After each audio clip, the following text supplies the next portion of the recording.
आपका स्वागत है नए एपिसोड में एक इंटरव्यू, खास इंटरव्यू। नमस्कार, जय हिंद दोस्तों, मैं प्रकाश कुमार और आप देख रहे हैं स्टूडेंट फैन। स्टूडेंट फैन और कलमकार संसद के संयुक्त प्रयास से प्रस्तुत करते हैं एक इंटरव्यू, खास इंटरव्यू का दूसरा एपिसोड।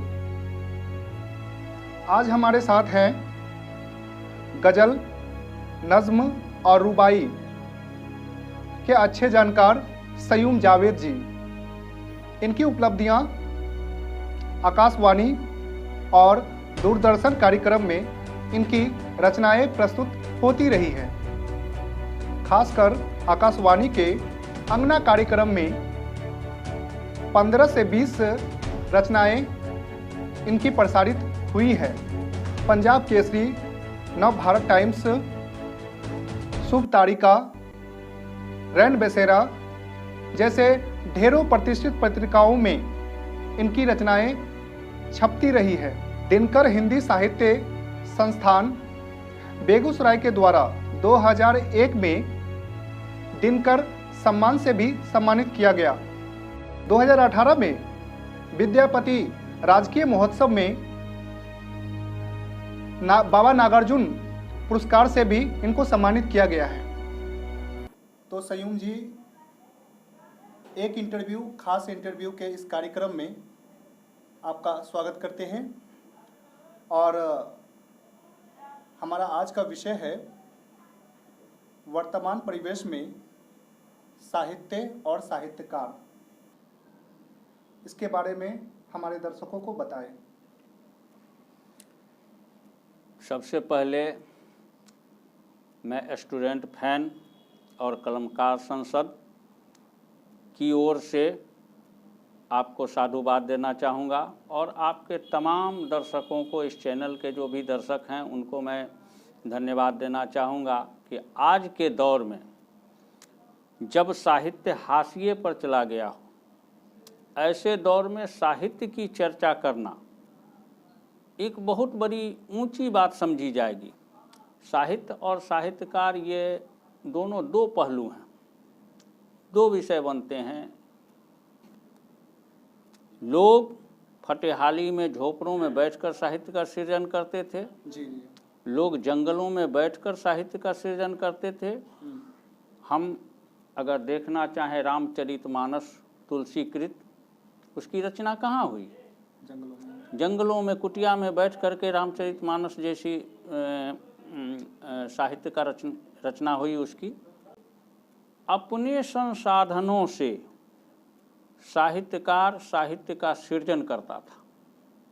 अपने संसाधनों के दम पर साहित्य की सृजन करते थे। और आज का साहित्यकार साहित्य में ही संसाधनों की तलाश कर रहा है। लोग अच्छे भले जो भी लिखते हों और पढ़ते हों, बस वो बिकाऊ रचना की चीज़ों की रचना हो रही है। जबकि मेरा मानना है कि हिंदी साहित्य सबसे ऊंचे दर्जे का साहित्य है। विश्व में हिंदी सर्वश्रेष्ठ भाषा है और समृद्ध भाषा है, और हिंदी साहित्य सबसे बेहतर है। उर्दू साहित्य की भी अपनी एक बहुत बड़ी गरिमा है, एक बड़े ऊंचे दर्जे की चीज़ है। चीज़ें रखते हैं तो या तो प्रकाशक उसको एक सिरे से नकार देते हैं, और नहीं तो उससे सारा का सारा खर्चा प्रकाशक कहते हैं कि आप खर्च दीजिए, बेयर कीजिए। और रचनाकार तो किस तंगहाली में जीता है, ये तो साहित्य कर्म से जुड़े लोग ही जानते हैं। तो रचनाकार उसमें सक्षम नहीं हो पाता और पता चलता उसकी पांडुलिपि धरी रह गई।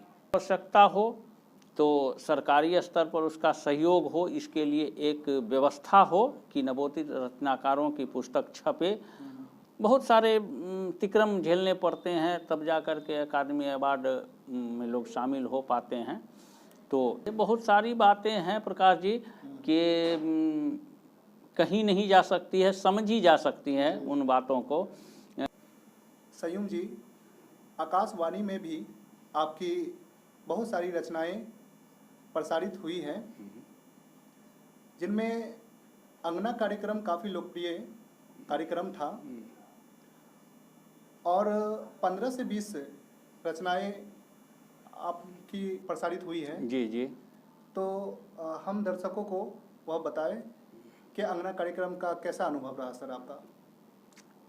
देखिए, अंगना कार्यक्रम आकाशवाणी दरभंगा का मुख्य कार्यक्रम है। एक साल में हमने 3 प्रोजेक्ट दिया।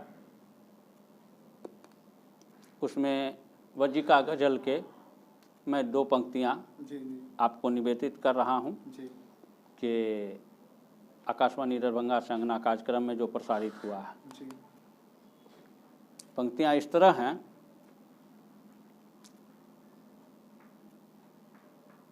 तब से सांसत में हमर परान हो गेलै, तब से सांसत में हमर परान हो गेलै, घर में जहिया से बेटी सियान हो गेलै, तब से सांसत में हमर परान हो गेलै, घर में जहिया से बेटी सियान हो गेलै, इहे चिंता में नगदी पुरैबै केना, इहे चिंता में नगदी पुरैबै केना, करबटे में बिहान हो गेलै, घर में जहिया से बेटी सियान हो गेलै। जी, बहुत दिल को छूने वाली थी। ये आंधियों में भी उम्मीदों का दिया जलता है, आंधियों में भी उम्मीदों का दिया जलता है, आंधियों में भी उम्मीदों का दिया जलता है, दिया जलता है, सब्र का पेड़ बुढ़ापे में जाके फलता है, सब्र का पेड़ बुढ़ापे में जाके फलता है। आपने वर्तमान परिवेश की बात कही है। एक शेर देखिए कि भीड़ बैसाखियों की आज है मंजिल पे लगी, भीड़ बैसाखियों की आज है मंजिल पे लगी, भीड़ बैसाखियों की आज है मंजिल पे लगी, मंजिल पे लगी, पाँव वाला तो अब बेकार यहाँ चलता है, पाँव वाला तो अब बेकार यहाँ चलता है। बहुत सुंदर। सर, एक इंटरव्यू, खास इंटरव्यू कार्यक्रम आपको कैसा लगता है सर? देखिए, इसकी शुरुआत हुई है और मुझे बहुत अच्छा लगा, तभी मैं इस कार्यक्रम में आया भी, और आप का जो ये प्रयास है इसके लिए मैं पहले भी साधुवाद दे चुका हूँ, और आपसे ये कहूँगा कि आप निरंतर प्रयत्नशील रहिए, सतत प्रयत्नशील रहिए।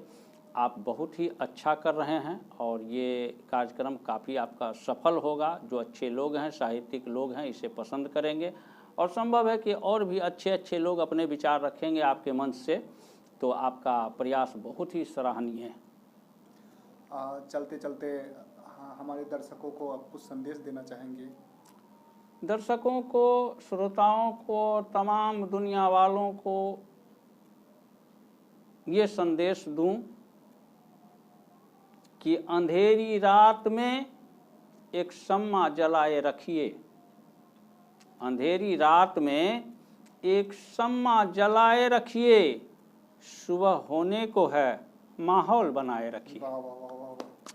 वीडियो पसंद आया तो मेरे चैनल को लाइक